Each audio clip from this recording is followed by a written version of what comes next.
Hello and welcome to Why Are We Talking About Rabbits? This is a podcast aimed at folks. If you've seen The Matrix, you know Neo. Well, he had this deep sense of dislocation. Yeah, that's this podcast. It's for badass seekers who want to talk about heavy things lightly. So we're going to use theology, history, philosophy, and many years of deeply immersive experiences in foreign cultures to figure out our own culture and how we've gotten to where we are now. Our pod will go beyond the rhetorical rabbits, okay? The quickly reproduced media memes and marketing widgets that big media uses to make money. Instead, we're going to examine contemporary cultural phenomena, looking for the small and the big truths embedded therein. It's in there. So join me, John Heers, and our team of First Things field workers as we wonder sort of aloud out here in the interweb. Why are we talking about rabbits? This is episode 1. This is about race.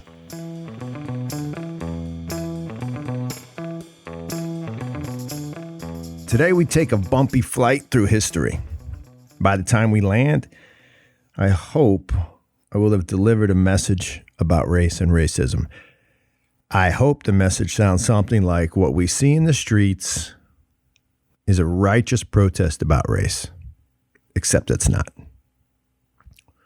It's something way deeper, something utterly transracial, supra-racial, and potentially, this is good and bad, potentially far more transformational than some politically inspired agenda about rights.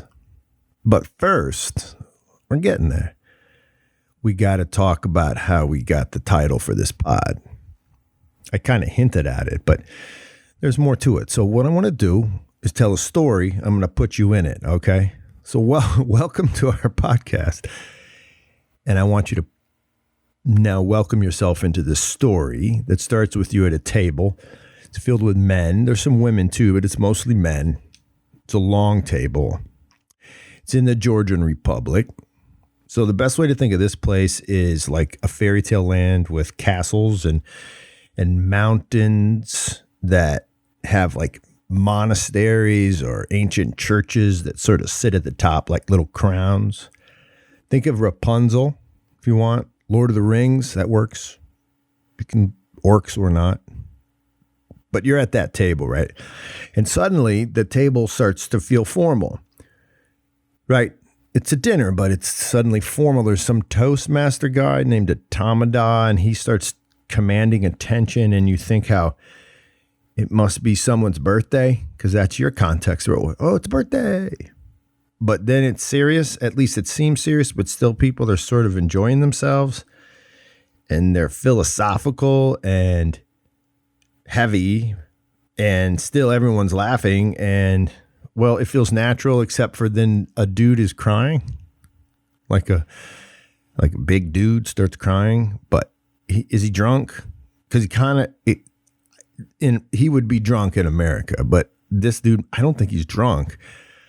Then you realize this isn't about birthdays, and then they're toasting about the nature of men, and then a toast to the nature of women, and then, here's a toast on the importance of death, and now there's one on children, and there's all these themes, and here's one. I get this one. This one's on artists and artistry, and then there's one to comedy, and all the time you're thinking, I should say something because it's fun, and I don't know what to say exactly, but I'd like a sagrazello, which is the name for, hey, would you like to toast? And you decide to do it. It's public speaking, right? And your toast is a joke. No, but it's like a joke, as in a joke. You tell a joke about frogs, and the punchline is ribbits. and no one gets your joke. And it's silent. And so your face is turning red, like the red pill in the Matrix. And it's embarrassing as hell. And then one of the men at the table, he asks you with his big mitt hands and his like farm strength looking forearm, like crazy farm forearms. He looks at you. He's not smiling. And he says, why are we talking about rivets? But of course, you weren't talking about what he thinks you're talking about, which is rabbits. You're actually talking about the sound ribbit. And your joke about frogs is a mess. And the whole table's quiet. And then it sort of moves on in that awkward way. And you just wish you hadn't tried the ribbit joke, because talking about the nature of men seems better, or the nature of women and the profundity of death seems somehow important, and you just don't know how to do it. And then you feel like, God, I would want, where's my phone? Can I get back on Instagram, please, already? And then you realize Instagram sucks. Let's just be honest. It sucks, and it's turning your brain into mush. And you'd like to do this thing, and then you feel a little lazy and discombobulated and a bit embarrassed because you do have a porn habit that seems to be associated with all of this confusion. Why was I talking about ribbits? Why can't I talk about something heavy lightly? And these people seem really fun and cool, and I want to hang out. And why was I talking about ribbits? So we know that. I know this experience. This is what we know as a team of folks out in the field trying to do our work. It's happened to all of us. Ask my buddy Ryan Job. He did a hope toast that lives in infamy. This is our podcast where we can talk about a lot of things that aren't ribbits and rabbits and Instagram and TikTok, but actually they are, because that's the stuff we're going to talk about. We're going to do it, though, like we're at the table. Beautifully, deeply, but lightly. So why are we talking about ribbits? We aren't. We're not talking about ribbits or rabbits. Today, we take a look at race. Let me get back for a second to the Georgian table, okay? During that night that I just described to you, where things go upside down, but then you actually really love it, during this crazy night of toasting and thematic sort of the Socratic seminar of the ancient Greeks, during this really cool party, which you're all invited to, there's a toast to the land itself, to the land you were born on. It's really to the dust you came from. It's like to the dust that's in the sinews of your muscles and your very being. Yeah, see, it's that kind of stuff that happens at the table. Sometimes the toast goes into nationalism. It goes into the big sense of a political family called a country. Sometimes people toast they're proud to be a Brazilian or they're proud to be an American. The toast can dissipate and goes different directions. People saying nice things about where they come from. I got a friend, Joe. Joe's the best. He's a Nigerian guy. And once I remember he toasted to his mother as a type of homeland where his mom is a type of nation that he can call home. It was real beautiful. It's a good toast. But as I look out the window here in South Carolina, our country is coming apart over this toast. Yeah, we're coming apart. We're struggling with this perspective of what a nation is, what identity is, what race is. And I think much and often about my experience overseas, the experience of our field workers, and how much it's informed me about race. And so what I want to do is use this perspective to clarify for myself through these words, much like Jordan Peterson talks about. He doesn't know what he's going to say. He's going. I don't know if I can keep up with that guy, but the point is we're going to clarify in my own mind, but of course at the same time share with you what race is and how it has us tied in knots. It's not a joke. Maybe it should be, okay? Maybe it should be. So race isn't real. Yeah, genetically. Yeah, in concrete, material, scientific ways. It doesn't exist. In our history as humans, race hasn't even been the dominant category of division, okay? Human beings have been divided by way more than this. The distinguishing cultural categories in human history are language, lineage, and deity. Language, lineage, and deity.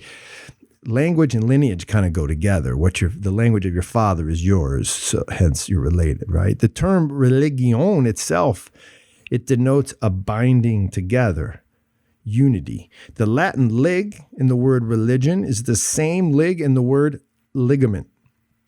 In fact, pre-Enlightenment people, now you got to know this for the rest of this podcast. And if you come and listen, and I hope you do, you're going to see this term a lot. In this podcast, we're going to call people that lived before, say, 1650. These things move around in history, but basically the Enlightenment starts in the 1600s. Pre-Enlightenment people we're going to call Old Worlders. Old World, okay? Old Worlders thought of their society as a body. And that body was held together by ligaments. Maybe better put, the body was held together by a common understanding of the good. And they called that common understanding religion.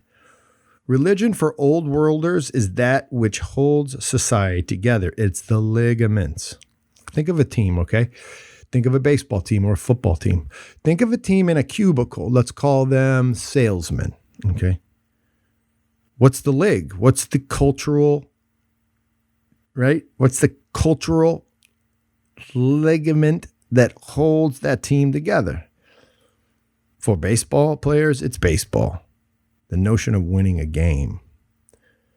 What about the sales team? Profits. Now, a lot of businesses would say, I hope my sales team have a ligament, let's say diapers, if they're selling diapers. Diapers should be the leg. It should be the thing that everyone loves and holds up as good because they'll sell more of them if they actually love it. The point is what brought him to the thing, what brought him to the table, what brought him to the cubicle, what brought him to the company is diapers or profits. I don't know. It depends. The point is that every culture, small or large, every cult has its common good. In this way, all humans practice religion. All humans at all times and everywhere congregate around a perceived good. It's what culture is. Without the lig, without the common idea of good, the binding part, there can't be culture. But there can be individualism, and that'll turn into quickly hyper-individualism, and that'll turn into a studied dissolution of the body and ultimately a debilitating loneliness, something like nihilism. So in the old world, there were basically three ways to know the good: language, lineage, deity. This is how people knew who they were. This is how they knew who they weren't. But not now, today. Not here in what we're calling the New World. The world is really different now. This new world for the last 300 years has been dominated by a different cult, the cult of Cartesian individualism. If you think you are, that's René Descartes, the French philosopher that said, I think, therefore I am, who died about 300 years ago. This is the guy that you are. You've become him. Well, if you grew up in the United States in the last 250 years, you are. His notion that I think, therefore I am moved the center, the locus of human existence away from old bindings like faith and fatherhood and language and God toward the mind. The way we got organized was according to our mind, at least the thing we think of as our mind. Descartes located the essence of our identity in the individual and his or her ability to think. His work, disseminated as education across Europe for 200 years, it dominates how we Westerners think about ourselves. To think is good. If you think back to school, go for it. Or maybe you're in school right now. Maybe there's some young people listening to the First Things Foundation podcast. What's better than being called a thinker? He's a real thinker. Man, she's got a mind. Yeah. To think is good. To think is the good. This is the Enlightenment. I think of the Enlightenment as moving the location of heaven from the heart to the head. If you don't like religion, or religious terms, and you're like, heaven, really? Okay, just think of heaven as the thing that we're all after, okay? However that manifests itself, right? The Enlightenment taught us to use the mind to find heaven.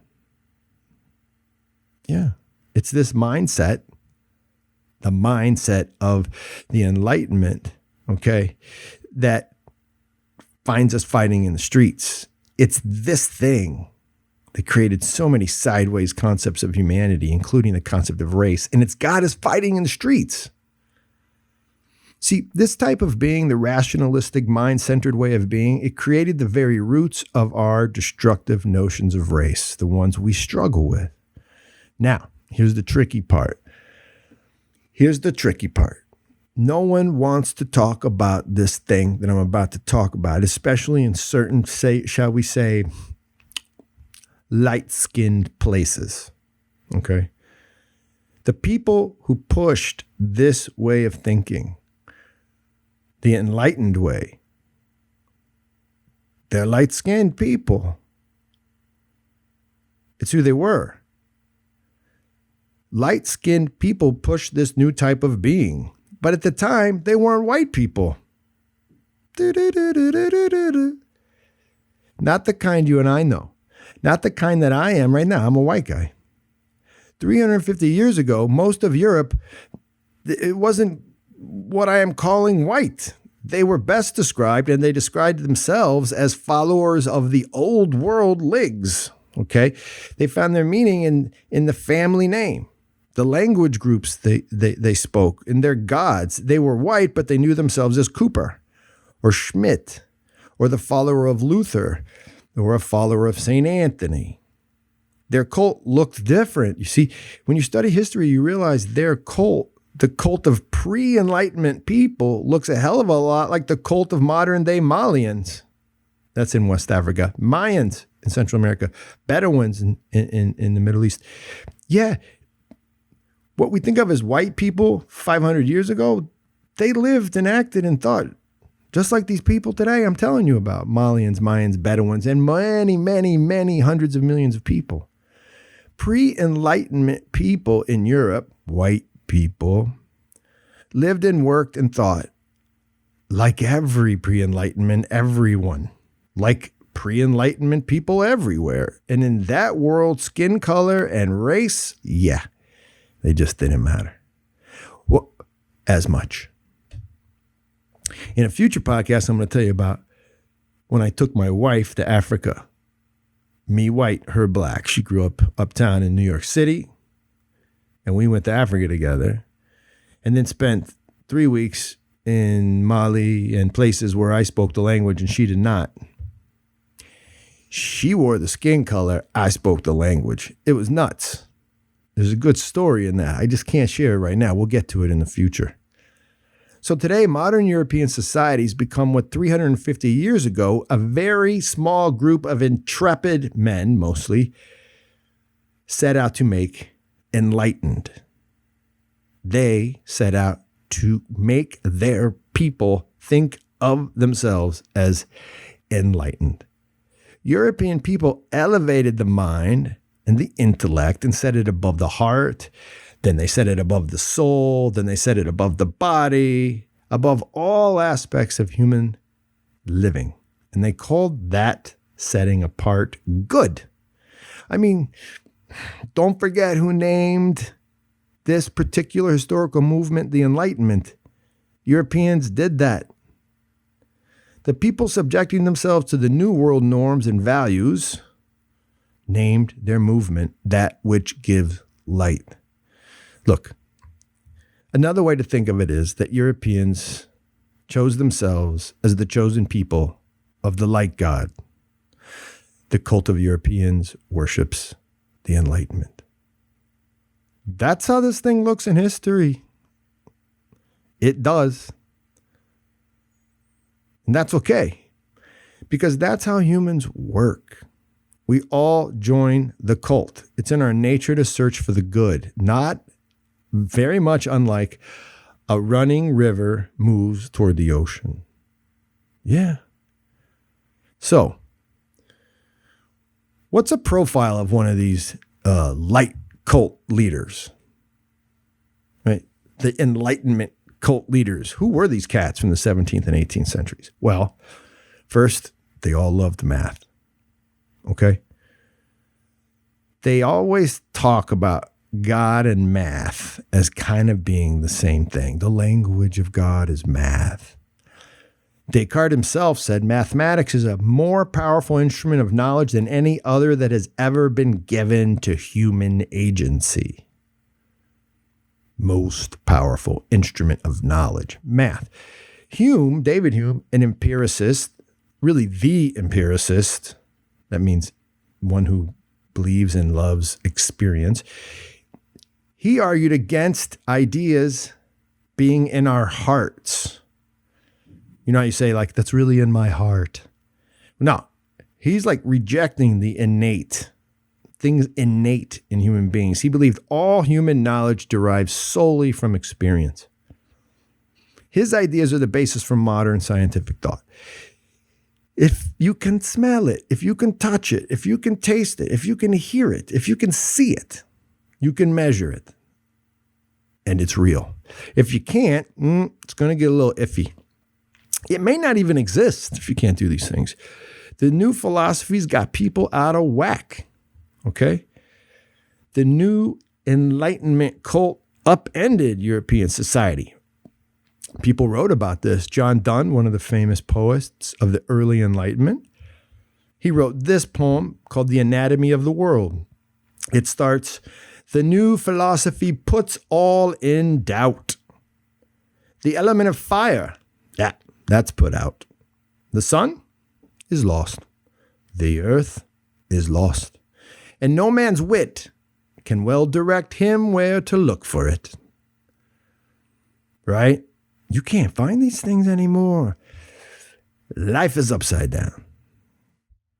The Enlightenment, its cult leaders, they're going to create, and they plan to create, a mechanistic model, right, for all things that exist. This new cult and their leaders were set on driving heaven to the brain, to the place they called rational.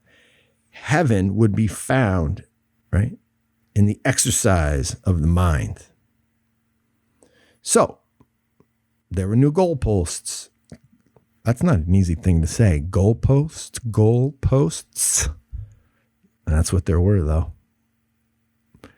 Rationalism and empiricism. You could look at the field as being one side rationalism, the other side empiricism, right? There were new rules, new dogmas. Okay? And a lot of new cool things were born out of this new world. I think one of the most important things was transoceanic travel. The 16th and 17th centuries are all about light, people, and boats.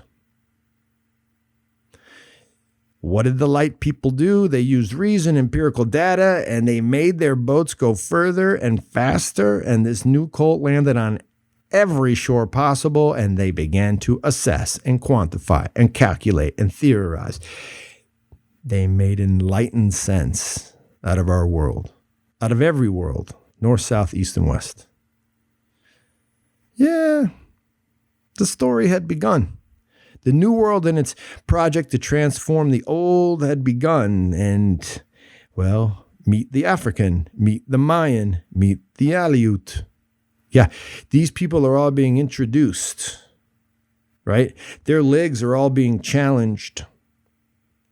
Their cults are all being questioned and ultimately subjected to the New World League. But it gets weird, too, because the old world is not only brown and black. The old world can be found in super white places like Russia or the Georgian Republic or Saudi Arabia. Yeah. Arabians were classified as white in the 1950s by American law. Yeah. What about Asia? Is that old world? Yeah, it's old world. By the time folks started coming to Asia, at least these light people, right? They're meeting the ancient religions of Taoism and Confucianism. very important concepts around which many Asians organized their culture. See, as the New World people got off their boats, they weren't spreading a race. They were selling a way of thinking. They were imprinting a way of being. They were creating a new cult. And they were white. Yeah. What didn't matter so much, pigmentation, skin color, right? Ethnic phenotypes, yeah, they become a type of hiccup in history, like a historical hiccup, but it's massively important.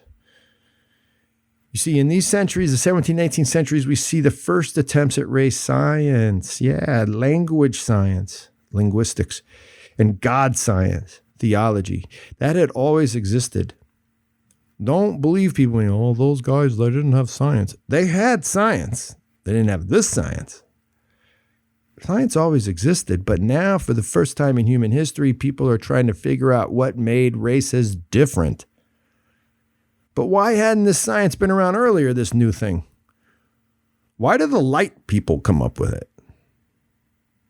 Because their cult demands it. You see, their cult organizes itself around knowing, using the mind to know. All things, they believe, can be properly understood when quantified and studied. And now that includes pigmentation and skull size. We're not going to take the old world ligs, the old world cults at face value. We're going to redo this thing. We're going to restudy it. But see, it's not like the people before hadn't noticed the rainbow of humanity, the many hues of mankind. The old world wasn't, they had eyes. They'd figured this stuff out. They knew all about black and white, but they didn't organize their humanity that way. Now, don't get me wrong, okay? Old worlders were tough on each other. I mean, take a look at the Romans in the Roman Empire.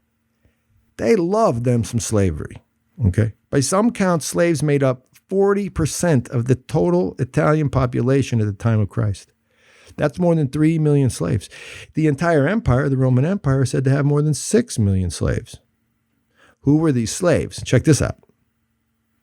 Who did the slave-holding white Romans have as slaves? Whiteys from Gaul, pale hombres from Hispania, black people from North Africa, brown people from Syria, ruddy Germanic folks, red and pasty Brits, olive-skinned Greeks. Yeah, these were their slaves. All of them enslaved, none of them liking it. It wasn't like it was cool, slavery, all right. Romans were slave lovers. They practiced slavery with the best of them. But those white people were race deniers. New Worlders, post-Enlightenment, no. They were race concept builders. Their cult demanded that they categorize people in a new way. A way all their own, a way that Descartes and Hume and John Locke would be proud of. The mysteries of the world, old and new, had to be subjected to a new paradigm. And so the studies began. Man, are they stupid. Race theory, race studies. Just go Google, okay, the cats I'm about to tell you about. Here's the thing. It's so stupid. You can't believe it's real. But here's the thing. People thought it was stupid at the time. Right? There were people that came over on the boats, light-skinned European people who thought that race was ridiculous. The concept of it foolish. Okay? They were using a different leg. They understood everyone to be brothers and sisters. Now, they called it in Christ, brothers and sisters, right, with Muhammad. But believe me, they didn't see this race concept. They thought it was stupid. Eugenics only finds its perfect expression in Hitler, but it had been around for 300 years. As soon as these cats started studying race, they created eugenics. Immanuel Kant, one of the greatest thinkers in Western history, humanity exists in its greatest perfection in the white race. The yellow race, they have a smaller amount of talent. The Negroes are lower, and the lowest are the American natives. Come on now. Right? Johann Friedrich Blumenbach, he comes up with a taxonomy in his book, Natural Variety of Mankind. This is in 1795, right at the beginning of the American experiment. He's the guy that you know about because you know that isn't there 5 races? Yellow, black, brown, red. What's the other one? Yellow, black, brown, red, white. He started that. But it got topped off in the 1920s. A guy named Lothrop Stoddard, a Ku Klux Klansman, who just makes it simple. White, black, yellow, brown, red. Okay? He puts it simply for folks looking for simple answers about race. The head is now leading the heart entirely. The head, right? The rational mind. Math is now superseding linguistics. Science and empiricism has overcome theology. The march toward modernity was a march away from the heart, and it was being led by the light people. And the light people would forever shed their old ways themselves. Europeans, think about Smith. If you're a Smith, are you a Steve Smith out there? Bill Smith, Jim Smith? You worked with iron.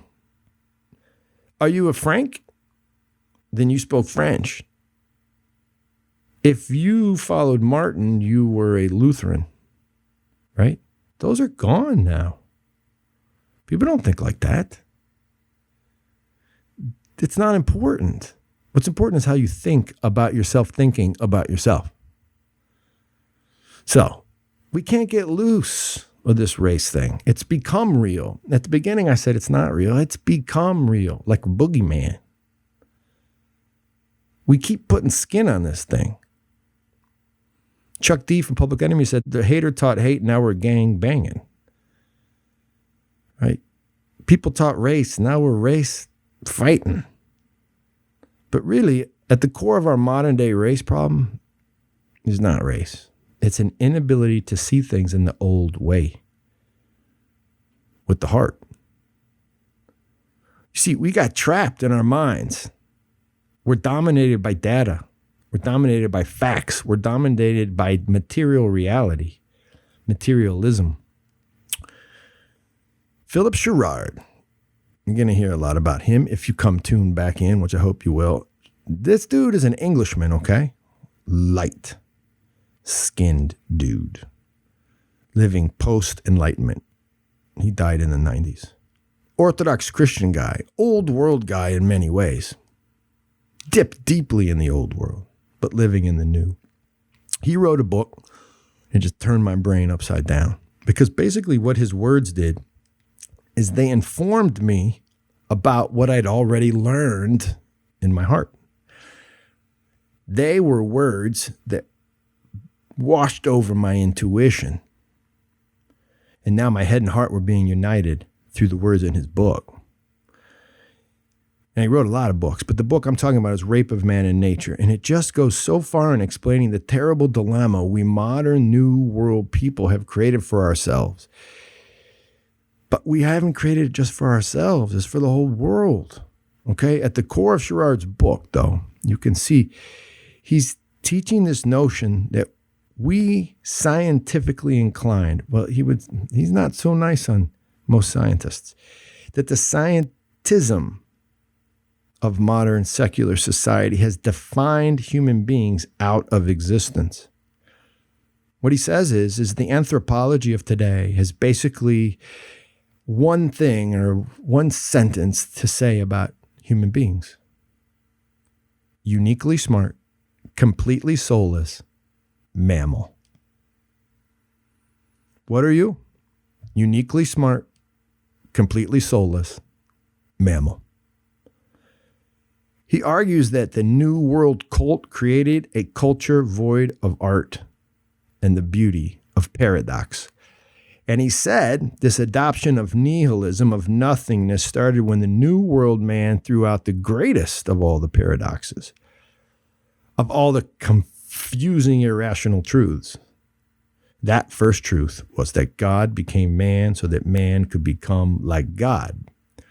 See, he said that was the inheritance of not only Europe, but the Middle East, whole parts of Africa, right? Into Russia, pretty much the whole world, at least if not accepting Christianity, could understand this crazy paradox because they all thought similarly in the old world, which is God was man and man was God. What? God became man so that man could become like, what? See, he argues Christ is God-man. This is a pure paradox. You ain't going to figure that out scientifically. No. And if God became man, then we can become like God. Whoop! This stuff is irrational. Can you hear it? It's utterly odd. And it has to be odd for any true believer in the new cult of the Enlightenment. Right? Old world folks, unwilling or unable to abide by the laws of the light people, they have trouble holding on to this crazy paradox. It don't make no sense. And most people shed it. If you can feel this dichotomy, this tension, if you feel like a little torn, if part of the splinter in your mind keeps poking you about, isn't life supposed to be simpler? You can kind of begin to feel the sadness and anger of those folks on the street in Black Lives Matter, because they're saying something that they're not saying. I went out to one of the marches. I went out with my family. They're saying stuff, but not what they're saying. What they're saying is, I can't breathe, right? They want reforms of all types, but if you really listen carefully, it's modern man writ large. None of those folks know about old world ways of thinking with their heart. They're not dipped in the education, right, about the ancient world. But when you look at the ancient world, what you start to realize is they are crying out as if ancient and saying, I am more than a rational cog in a law-inspired mechanical machine. I am more than a rational cog in a law-inspired mechanical machine. One of the chants actually up here in Greenville, where I am in South Carolina, was, I am more than my skin color. I kept hearing this, I am more than what I do, right or wrong. I am more than what I do. I am more than what you see in me. I am deeper and more profound than how my mind works. I kept seeing a mass of people marching for something like a return to their humanity. Take out the politics, man, because the agenda is confusing and weak on many levels. People in the streets right now are crying out to be understood as more than a rational cog in a law-inspired mechanical machine. Right? The police are the perfect manifestation of that mechanical machine. Not that the people are bad, but how do they operate? Law and order. Bam, coming down on you. There's nothing wrong with that because order allows for creativity. But the point is, too much order, too much intellect, too much reason drives people away from their true humanity, which is a perfect union of God and man, soul and mind. Right? Sherrard calls the heart the nous. And I keep thinking how the people on the street in that march, they kept crying out to be apprehended, to be understood through the heart. But they also want to be able to understand through the heart. But because they're new, like me and you, they keep defaulting to trying to understand through the mind. Whoop! You see, we've all been brought up It's like someone learns to throw left-handed and I try to flip him around to the right side. Well, I'm just going to default to the left. Man, is my arm tired. There's this innate understanding. Oh my God, I got to be understood through my heart. And it keeps flipping back. And I keep using my mind. And then we fight. What Sherrard says is there is an organ in us that apprehends properly, and it's called the nous. And that's a Greek term that really translates poorly into soul. It's really not. It's the intellect of the soul. It's hard to explain. We're going to try. That thing is the proper mix of both intellect and spirit. It's the thing in you that allows you to see clearly. Pow! That's the thing that I kept seeing on the street. That's the thing I kept imagining people were after, but they didn't know. I could be wrong. In next week's podcast, we're going to look at this notion of the heart, of the nous. Some of you, a certain demographic, is going to say, oh, really? The heart. Isn't that just code for New Age nonsense? Isn't the heart just where weak people go to cry about things they can't change? Heart schmart. I think like that sometimes. Oh, you want to talk about your emotions? No. That's not what this is. Okay? The heart is an essential aspect of our human divine ontology. It is essential to our being. It's essential to apprehending reality, right? It's way more than what modern people have come to call love. No. Way more than what we think of as love. It's an incredible organ in us that nobody finds when they dissect you, but it's in there. Next week, we'll take a look at it. But we'll look at it as per somebody's Instagram post about race, because somebody's doing it. Race, the protests, and the heart next week. And why are we talking about rabbits? Okay. Shenis Gagimarjos. That means to you, may you have victory. It comes again from Georgia. It's often said at this table, and we'll say it at the end of this podcast. To you, the victory. That's our show for today. Thanks for coming along.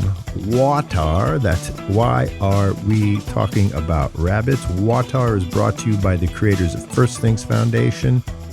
Share WAWTAR with friends. Hit us up with solid reviews on iTunes and everywhere you get your podcast.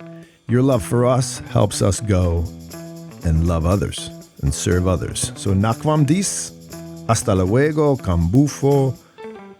Peace out. See you next week.